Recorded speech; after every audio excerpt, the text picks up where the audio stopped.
그래서 이 맹인에 대해서 조금 더 집중해서 설교를 나누어 보고자 합니다. 제가 그때 신람 그 설교를 할 때 문제를 냈었는데 혹시나 기억하실까 해서 다시 한번 내볼게요. 실로암이 무슨 뜻이죠? 보냄을 받았다. 뭐 기억나지 않아도 오늘 성경에 다 적혀 있으니 잘 아시죠?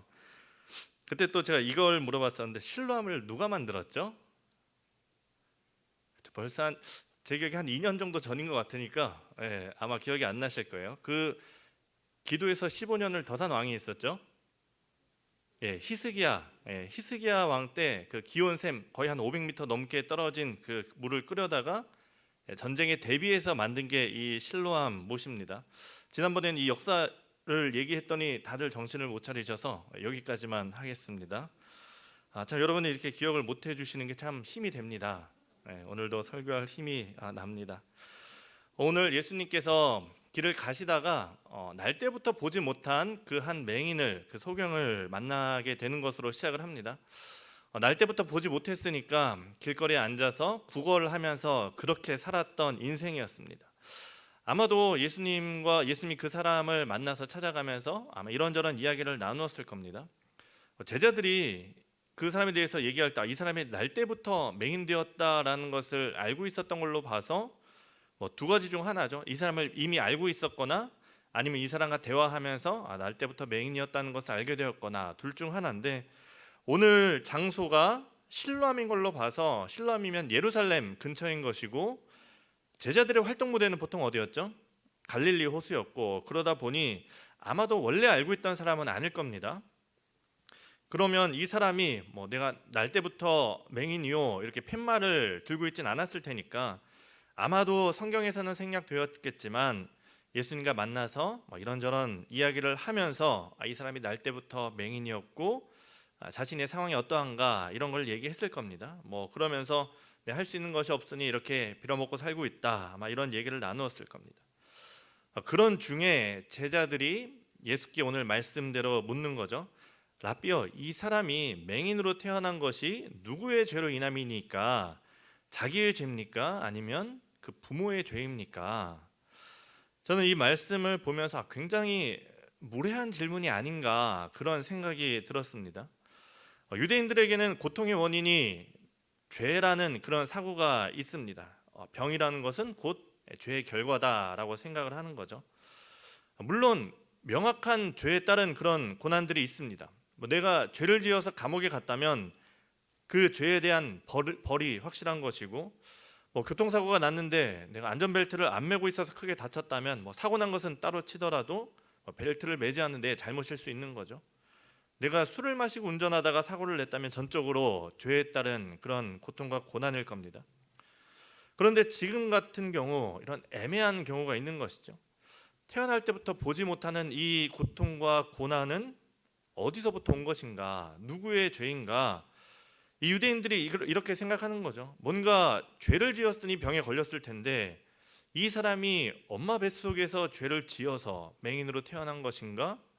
아니면 아무것도 모르는 아기가 엄마 뱃속에서 죄를 지어봐야 무슨 죄를 짓겠습니까? 그렇다면 이 사람의 부모가 임신했을 때 죄를 지어서 이 사람이 못 보게 태어난 것인가? 이 유대인들이 그렇게 생각하는 것이 십계명에 보면, 십계명을 말씀하면서 그런 말씀이 나오죠. 나 내 하나님 여호와는 질투하는 하나님인즉 나를 미워하는 자의 죄를 갚되 아버지로부터 아들에게로 3, 4대까지 이르게 하거니와. 그런 뭡니까? 부모가 죄를 지으면 그 죄가 다음 대까지 그 고통이 이어져 가는구나. 유대인들이 이렇게 생각을 했던 것이죠. 하지만 방금 그 말씀의 핵심은 뭡니까? 이어지는 6절에 이렇게 나오죠. 나를 사랑하고 내 계명을 지키는 자에게는 내가 1000대까지 은혜를 베푸느니라. 이 말씀은 내가 너희 지켜보고 있다, 너희 벌 주기 위해서 잘못하면 지켜보고 있다, 똑바로 해라가 아니라 너희가 내 명령을 잘 지키면 내가 너희에게 은혜를 막 부어주겠다. 3, 4대만큼 벌 주는 게 아니라 1000대만큼 너희에게 은혜를 부어주겠다라는 그 하나님의 그 마음이 담긴 말씀인 것이죠. 그러니까 예를 들면 이런 겁니다. 아이가 놀이공원에 가고 싶어 하는데 아빠가 얘기하는 거죠. 너 오늘 하루 아빠 말 안 들으면 너 오늘 혼난다. 대신에 오늘 아빠 말 잘 들으면은 내일 놀이공원 데려가주고 아이스크림도 사주고 맛있는 과자도 사주고 다 사줄게. 이거를 유대인의 시점으로 보면 어떻게 들리는 겁니까? 아, 오늘 아빠 말 잘 안 들으면 혼나는구나. 그런데 아빠의 시점에서 이 아빠의 마음은 어떤 겁니까?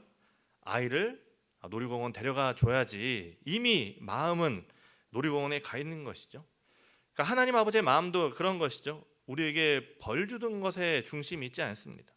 어떻게 해서든 복을 주시려는 것이 하나님의 말씀인 것이고, 그래서 그 신명기에서도 확실하게 이렇게 말씀하십니다. 아버지는 그 자식들로 말미암아 죽임을 당하지 않을 것이요 자식들은 그 아버지로 말미암아 죽임을 당하지 않을 것이니 각 사람은 자기 죄로 말미암아 죽임을 당할 것이니라. 에스겔에서도 그런 얘기가 있습니다.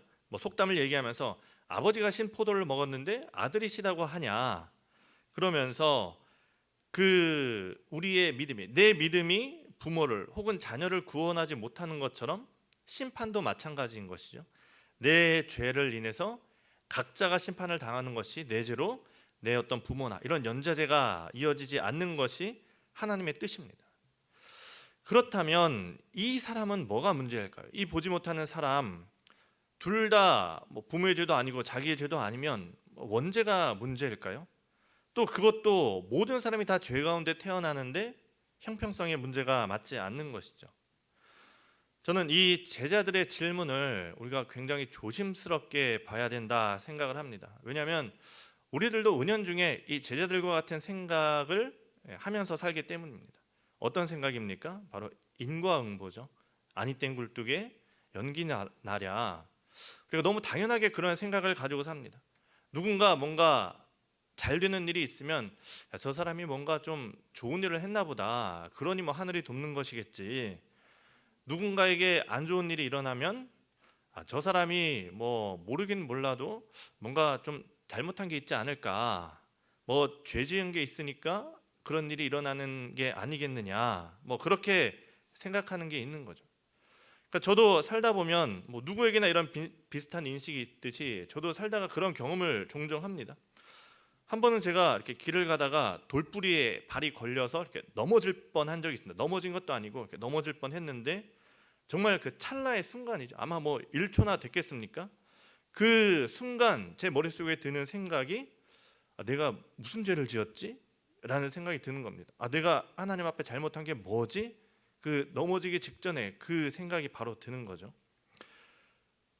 자식이 아픈 경우도 우리가 그런 생각을 많이 합니다. 자녀들이 아파본 경험이 다들 있겠지만 자녀들이 아프고 열은 나는데 왜 아픈지도 모르겠고 약을 먹여도 회복되지 않을 때 그런 생각이 드는 거죠. 혹시 내가 부모인 내가 뭔가 좀 잘못한 게 있는 게 아닐까, 내가 하나님께 죄를 지어서 이 아이가 이렇게 아픈 게 아닐까, 그런 생각을 아마 누구나 다 해보셨을 겁니다. 그러니까 뭔가 일이 잘못되었는데 그 원인을 알 수 없는 경우에 우리는 대부분 그 인과응보적인 생각을 합니다. 내가 뭘 잘못했으니까 이런 일이 있는 게 아닐까, 내가 알든 모르든, 그러면서 우리 자신을 책망하고 만약에 그 일이 해결되지 않으면 그 죄책감이 계속해서 이어져 가는 것이죠. 오늘 말씀에 이 나면서 태어날 때부터 보지 못하는 이 사람과 또 그 부모의 마음이 어떻겠습니까? 아마 정상적인 부모라면 내 자녀가 보지 못하는 것에 그 장애를 가지고 태어난 것이 얼마나 큰 아픔이고 또 그것에 대해서 혹시 내가 뭔가 잘못해서 내가 죄를 지어서 그런 건 아닐지 하루하루 죄책감에 시달리며 살았을 겁니다. 게다가 유대인들 사회에서 주변의 시선은 어떻겠습니까? 저 사람은 무슨 죄를 지었길래 자식이 태어나면서부터 저렇게 태어났을까? 그 태어난 사람도 보지 못하면서 태어나서 아무것도 할 수 없어서 구걸하면서 살면서 부모를 얼마나 원망했겠습니까? 그런 사람 앞에서 이 제자들이 이 사람이 못 보는 것이 누구의 죄입니까? 자기의 죄입니까? 혹은 부모의 죄입니까? 물어보는 것은 그 사람들을 두 번 죽이는 일이죠. 그러니까 제자들이 해서는 안 될 말을 한 거입니다. 한 번은 제가 청년 때 어떤 분하고 얘기를 하는데 그분이 그런 얘기를 했습니다. 다윗 왕이 되어서 법궤를 가져올 때 너무 기뻐서 춤을 추지 않습니까? 근데 그 춤을 추는 모습을 보면서 그 아내 미갈이 그걸 보면서 다윗을 업신여기는 그런 얘기를 합니다. 그러면서 말씀에 미갈이 죽는 날까지 자식이 없었다, 이제 이런 얘기가 나오는데, 그러면서 이제 그분이 하는 얘기가 자식이 없는 가정은 한 번쯤 그런 의심을 해봐야 된다라는 그런 말 같지도 않은 이야기를 들은 적이 있습니다. 도대체 성경을 어떻게 해석을 해야 타인의 고통에 대해서 그렇게 함부로 얘기할 수 있을까 하면서 그 사람에 대해서 좀 실망했던 그런 기억이 있습니다. 참, 그러한 무례한 질문들 앞에서 오늘 예수님의 대답이 무엇이냐? 누구의 잘못도 아니다라고 얘기하는 겁니다. 저는 이 한마디가 굉장한 치유의 말씀이라고 생각합니다. 예수 그리스도께서 선포하십니다. 누구의 잘못도 아니다. 죄책감으로 평생을 살아온 사람에게 혹시 이것이 내 잘못이 아닐까, 내가 죄를 지어서 그런 건 아닐까 하는 그 마음 속에 오늘 예수님께서 말씀으로 선포해 주십니다. 누구의 잘못도 아니다. 내가 내 잘못인 것 같아서 늘 자식에게 미안하고, 혹은 내가 부모 때문일까 부모를 원망하고 서로 마음에 앙금이 남아서 서로 사랑하지 못하는 이들에게 주신 예수님의 그 위로의 선포가 무엇입니까? 누구의 잘못도 아니다. 너희의 잘못이 아니야. 괜찮아. 라고 말씀해 주시는 것이죠. 혹시라도 오늘 내 삶의 문제들로 인해서, 또 오늘 말씀과 같이 자녀의 문제라든지 또는 가정의 문제들, 때로는 내 인생의 실패로 인해서 내 평생에 어떤 죄책감을 여전히 가지고 있는 분이 계시다면 오늘 하나님께서 위로의 말씀을 해주십니다. 너의 잘못이 아니다. 누구의 잘못도 아니다. 괜찮아. 걱정하지 마. 말씀해 주는 것이죠. 오늘 이 말씀이 여러분에게 위로의 말씀이 되시기를 바랍니다. 그리고 또 거기에 이어지는 것은 그 이어지는 예수님의 말씀이 더 중요한 말씀입니다. 예수님께서 이렇게 말씀하십니다. 그에게서 하나님이 하시는 일을 나타내고자 하심이라. 그리고 이제부터 놀라운 일이 벌어집니다. 예수님이 함께 하시면, 하나님이 함께 하시면 놀라운 일이 벌어집니다. 날 때부터 볼 수 없었던 그 안 좋은 일, 분명히 안 좋은 일이었는데 그 일을 통해서 하나님의 일을 보게 되는 것이죠. 하나님의 능력이 놀라운 이유가 무엇입니까? 우리가 하나님을 선하신 하나님, 우리가 하나님을 선하시다고 말씀하시는 것이 무엇입니까? 하나님께서는 그 모든 것을 합력하여 선을 이루시기 때문입니다. 보지 못하는 것은 분명히 안 좋은 그런 일입니다. 하지만 하나님의 능력은 그 안 좋은 일을 좋은 일로 만드실 수가 있습니다. 그것이 하나님의 능력인 것이죠. 우리가 이 하나님의 능력을 잘 생각을 해야 되는데, 제가 재밌게 본 영화 중에 그 거짓말의 발명이라는 영화가 있습니다. 혹시 보신 분이 계실지 모르겠는데, 그 배경이 이제 코믹 영화인데 그 배경이 어떤 세상이냐? 거짓말이 없는 세상입니다.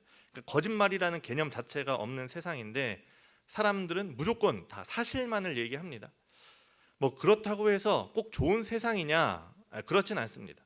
예를 들면 그 영화에서 이럽니다. 주인공이 약간 좀 이렇게 배 나오고 좀 통통한 그런 중년의 남자인데 회사에 가서 안녕하세요 인사하면 그 사람이 당신 얼굴 보니까 토할 것 같아서 좋지 못하네요.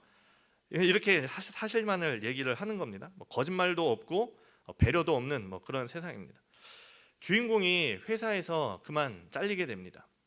집에 월세가 800불 오늘 내야 되는데 은행에는 300불밖에 없는 것이죠.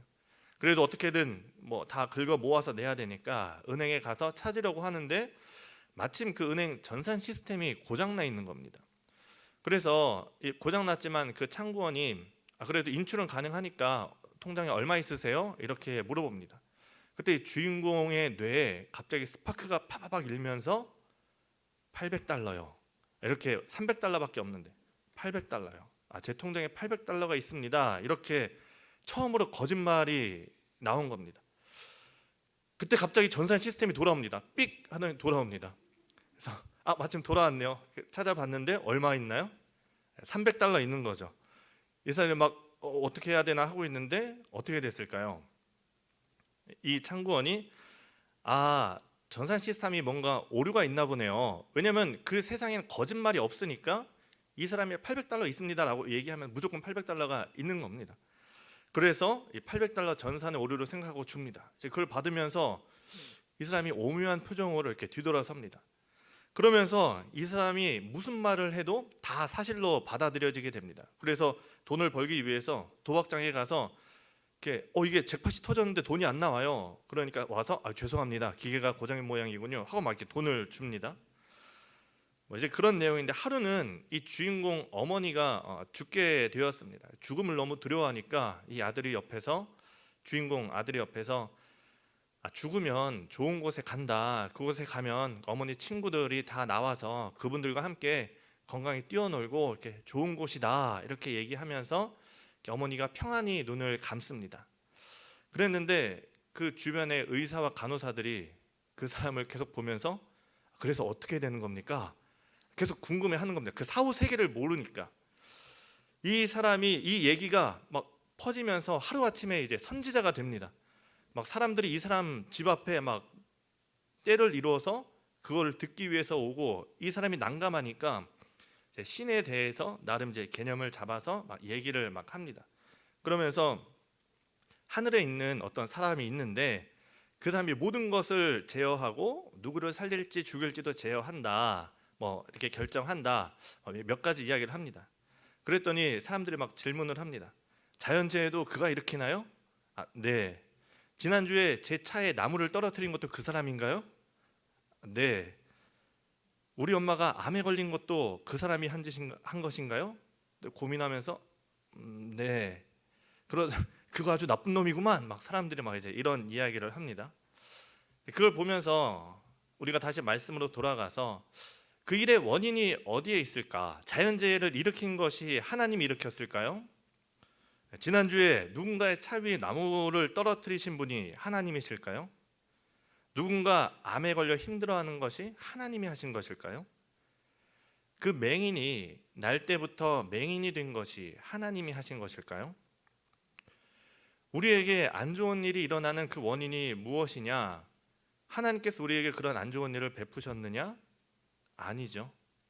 우리가 잘 생각을 해야 됩니다. 물론 하나님께서 우리를 옳은 길로 인도하시기 위해서 우리를 시험하시고 이스라엘이 죄를 지었을 때는 치신 경우도 많이 있습니다. 하지만 예를 들어서 가장 최근에 우리가 보았던 창세기의 요셉의 이야기를 한번 생각해 봅시다. 요셉이 참 힘든 인생을 살았습니다. 형들에게 팔려서 노예가 되고 보디발의 아내가 그를 모함해서 죄수가 되었습니다. 하나님이 요셉을 팔았습니까? 아닙니다. 그의 형들의 질투와 악함이 요셉을 팔았습니다. 하나님이 요셉을 죄수로 만드셨습니까? 아닙니다. 그 보디발의 아내의 욕심과 욕망이 요셉이 죄수가 되게 했습니다. 하나님이 하신 일은 무엇입니까? 그 형들의 악행과 보디발의 악행을 통해서 고통 중에 있는 요셉에게 오늘 하나님께서 하신 말씀처럼 그 고통 중에 있는 요셉에게 이제부터 하나님이 하시는 일을 나타내고자 하심이라. 그가 고통 중에 있는 그 요셉을 들어서, 하나님께서 고통 중에 있는 요셉을 들어서 선을 이루시고 형제와 가족을 구원하시고 애굽을 구원하시는 선의 도구로 놀라운 하나님의 일을 하신 것이 하나님의 능력인 것이죠. 요셉이 팔리지 않았다면 총리가 되지 않았을까요? 애굽이 구원받지 못했을까요? 우리가 지난번 주일의 말씀을 통해서도 들었듯이 분명히 하나님께서는 다른 많은 선한 방법들을 통해서 그 일들을 하실 수 있습니다. 하나님께서는 돌들로도 찬양을 받으실 수 있는 분이시기 때문이죠. 좀 더 명확하게 다른 욥의 예를 들어봅시다. 욥이 하루아침에 망합니다. 재산도 다 잃고 자식도 다 잃고 병에 걸려서 기왓장으로 몸을 긁으면서 그렇게 지내면서 아내가 떠나갑니다. 하나님께서 욥의 그 재산을, 가축을 다 죽이셨습니까? 아닙니다. 하나님이 그 가족을 죽였습니까? 아닙니다. 하나님이 욥에게 병을 내리셨습니까? 아니죠. 사탄이 욥의 재산을 망하게 하고 그 자식들을 죽이고 병을 내렸습니다. 그런데 그 중에 하나님이 하신 일은 무엇입니까? 그 가운데서 욥을 정금과 같이 나올 수 있게 하시고 욥을 위로하시고 배로 복을 내리시는 것을 볼 수 있죠. 한 가지만 더 말씀을 드리면 예수님이 이야기를 하고자 합니다. 예수님께서 십자가에 달려 죽으셨습니다. 하나님의 아들 예수님께서 죽으셨는데 누가 하나님이 그 아들 예수님을 죽이셨습니까? 아닙니다. 사탄이 그 욕심으로 인해서 자기가 이 세상의 권세를 잡기 위해서, 왕이 되기 위해서 이 세상의 왕 되신 하나님의 아들 그리스도를 죽인 것이죠. 하지만 하나님의 말씀, 이제부터 하나님이 하시는 일을 나타내고자 하심이라, 예수 그리스도의 그 죽음이라는 절망 속에서 하나님께서 또 일하시니 어떻게 됩니까? 부활이라는 사건이 일어납니다. 죽음을 이기시고 부활하셔서 잠자는 이들의 첫 열매가 되셨습니다. 그리고 예수 그리스도의 죽음을, 그 안 좋은 일을, 악한 일을 통해서 이제는 하나님께서는 선을, 온 인류를 구원하시는 그 역사를 이루십니다. 십자가의 죽음은 안 좋은 일이었지만 하나님은 그것을 들어서 온 세상을 구원하시는 능력을 이루셨습니다. 이것이 바로 하나님께서 하시는 일인 거죠. 하나님의 일은 무엇이냐? 사탄이 우리를 괴롭히고 악이 우리 인생을 괴롭게 할지라도 거기서 최고의 것을, 최선의 것을 찾아서 선으로 만드시는 그 분인 것이죠. 우리에게 안 좋은 일이 있을지라도 그 가운데서 그 안 좋은 일을 바꿔서 선을 만드시는 분, 선을 행하시는 분. 그래서 우리는 하나님을 선하신 하나님이다, 이렇게 고백을 합니다. 그런 그 신사임당의 예를 아마 예화를 다들 아실 텐데, 이 잔치집에 신사임당이 초대가 되어서 부인들과 이야기를 나누는데 그만 한 하녀가 치맛자락에 발이 걸려서 그 국을 다른 한 부인의 치마에 쏟게 되죠. 이 부인이 가난한 부인이어서 그 빌려온 옷이었는데 난감하게 된 것이죠. 그때 신사임당이 잠깐 벗어주시면 제가 해결해 드리겠습니다 라고 해서 붓을 들고 이제 그림을 그립니다. 그러자 탐스러운 포도송이가 그 치마에 그려졌습니다. 그 부인이 치마를 비싼 값에 팔아서 새 치마를 살 그 돈을 마련했다는, 아마 너무나 잘 알려진 예화일 겁니다. 신사임당이 포도를 그리기 위해서 그 사람의 옷에 국을 부었습니까? 아니죠. 누군가의 실수로 안 좋은 일이 벌어졌지만 오히려 그 얼룩을 포도송이로, 안 좋은 일을 선한 일로 바꾼 것이죠. 예수 그리스도의 능력과 하나님의 능력이 그렇습니다. 태어날 때부터 장애를 가지고 태어나서 구걸하면서 최악의 인생을 살고 있는 맹인에게 너의 잘못이 아니다 위로하면서 하시는 말씀이, 이제부터 하나님이 하시고자 하는 일을, 선한 일을 나타내고자 함이라. 그리고 놀랍게도 그의 눈이 떠졌고 그의 인생이 바뀌었고 예수님의 제자가 되었습니다. 그냥 지나가는 일행 중에 한 명이 될 수 있었던 그 인생이 보지 못하는 안 좋은 일이 있었지만 그걸 통해서 예수님을 만나고 예수님의 제자가 된 것이죠. 때로는 우리 인생이 엎어진 국과 같이 그런 얼룩진 인생이 있을 수 있습니다. 그러나 예수님께서 말씀하십니다. 하나님이 하시는 일을 나타내고자 하심이라. 예수 그리스도의 능력은 얼룩진 우리의 인생을 아름다운 포도송이의 인생으로 바꾸어 주십니다. 보지 못하는 내 눈을 떠서 예수님을 보게 하십니다. 죄인이었던 나를 하나님의 자녀로 삼아 주셨습니다. 우리가 해야 되는 것은 그 하나님의 말씀 앞에 순종하는 것이죠. 그 맹인이 눈을 뜨게 떴을 때 예수님께서 바로 눈을 뜨게 해주신 것이 아니죠. 진흙에 침을 발라서 섞어서 눈에 발라주며 실로암까지 가라, 이렇게 명령을 하십니다. 맹인에게 있어서 실로암까지 가는 길은 절대 쉽지 않은 길입니다. 그 길을 내가 어떻게 가냐라고 하면서 포기했다면 그는 눈을 뜨지 못했을 겁니다. 하지만 그가 순종했을 때, 그 어려운 길을 가서 예수님 말씀대로 행했을 때, 씻었을 때 예수님의 능력이 온전하게 그의 삶에 임했고 그는 다시 보게 되었습니다.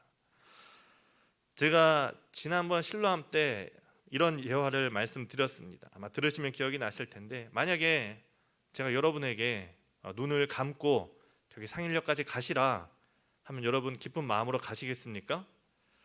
아마 그냥 걸어도 15분, 20분 이렇게 걸릴 텐데 눈을 감고 가면 1시간 혹은 더 걸릴 수도 있죠. 차도도 건너야 되고 어디 부딪혀서 넘어져서 다칠 수도 있습니다. 그런데 상일역까지 눈 감고 가시면 제가 1,000만 원씩 드립니다. 이러면 여러분 어떤 마음으로 가시겠습니까? 물론 안 드립니다. 만약에 제가 그랬다고 하면은 여러분 반드시 가실 겁니다. 기쁜 마음으로 가실 겁니다. 왜냐하면 거기에 소망이 있기 때문이죠. 이 소경에게 실로암까지 가라고 했을 때 아마 설레는 마음과 기대감을 가지고 그 길을 떠났을 겁니다. 가면 정말 눈이 떠질까? 눈이 떠지면 무슨 일부터 하지? 그리고 예수님의 말씀에 순종했을 때 하나님의 능력이 완성되었습니다. 하나님께서 우리에게 순종을 요구하십니다. 때로는 그 길이 힘들고 험해서 우리가 그 길을 십자가의 길이다 이렇게 부르기도 합니다. 그럼에도 우리가 그 길을 걸어갈 수 있는 이유는 그 끝에 소망이 있기 때문에 우리가 순종할 수 있고, 또 순종할 때 그 소망이 우리에게 임하는 것을 우리가 믿음으로 고백하기 때문입니다. 때로는 오늘 이 엎어진 국가 같은 그런 얼룩진 우리 인생이 예수 그리스도를 만나서 하나님이 하실 일을 기대하는 그런 포도송이와 같은 인생이 되기를 소망하며 기도하기를 바랍니다. 이를 위해서 하나님의 명령에 순종하며 내 인생에 놀라운 일을 행하실, 그리고 우리 마음에 너의 잘못이 아니다 이렇게 말씀하시는 하나님의 말씀이 우리에게 위로가 되는 삶이 되시기를 간절히 바랍니다. 시간 함께 기도하겠습니다. 오늘 말씀을 기억하며 기도할 때 하나님, 때로 내 삶이 너무나 힘이 듭니다. 왜 이렇게 되었는지, 누구의 잘못인지 모를 일 때문에 얼룩진 뒤틀린 인생에 하나님의 능력을 기대합니다. 하나님, 내 인생을 바꾸어 선한 일을 이루어 주시고 하나님 오늘도 우리의 마음에 위로를 더하여 주옵소서. 시간 말씀을 기억하며 이 시간 함께 기도하며 나가겠습니다. 기도하겠습니다. 거룩하신 하나님, 오늘도 우리가 주님의 말씀 앞에 섭니다. 하나님, 때로는 내 삶에 너무나 많은 죄책감을 가지고 살 때가 많았습니다. 이 잘못된 일이 혹시나 정말 내 잘못은 아니었는지 정말 그 마음을 가지고 슬픔을 가지고 주님 앞에 나아갈 때 주님, 이것이 너의 잘못이 아니다 말씀하시는 그 말씀이 하나님 오늘 나의 삶에 위로가 되게 하여 주시고, 하나님 이제부터 나의 삶에 행하실 그 놀라운 하나님의 일을 기대하며 나아갈 수 있는 우리의 삶이 될 수 있도록 인도하여 주옵소서. 하나님, 내 삶에 행하실 놀라운 일을 주님 기대하며 나아갑니다. 하나님, 주님께서 우리에게 말씀하여 주옵소서. 우리가 순종하겠습니다. 우리가 그 말씀을 듣고 순종하겠습니다. 우리가 그 말씀을 듣고 그 소망 있는 길을 걸어갈 때 하나님께서 그 놀라운 일이 우리에게 행하실 것을 하나님 우리가 기대하며 나아가게 하시고, 하나님 그 일들을 통하여서 정말 하나님이 하실 일을 내 삶에 바라보며 정말 기쁨으로 하나님을 찬양하게 된 우리의 삶이 될 수 있도록 하나님 인도하여 주옵소서. 거룩하신 하나님 감사합니다. 하나님, 참 우리의 마음에 커다란 짐을 지고 살아갈 때가 많았습니다. 이것이 내 잘못이 아닐까 두려워하며 지금까지 살아온 우리의 마음에 하나님, 너의 잘못이 아니다 말씀하여 주시는 그 하나님의 말씀이 내 삶의 위로가 되게 하여 주시고, 하나님 이제 우리의 삶이 주님과 함께 이제는 내 삶에 하나님께서 하실 일을 기대하며 나아갈 수 있는 우리의 삶이 될 수 있도록 인도하여 주옵소서. 주님, 우리에게 명령하여 주옵소서. 우리가 하나님의 말씀대로 행하고 순종하길 원합니다. 기쁨으로 순종하며 그 길을 걸어갈 때 그 소망이 하나님께서 하실 그 모든 선한 일이 우리의 삶 가운데 임할 수 있도록 하나님 인도하여 주옵소서. 감사드리며 거룩하신 예수님의 이름으로 기도합니다. 아멘.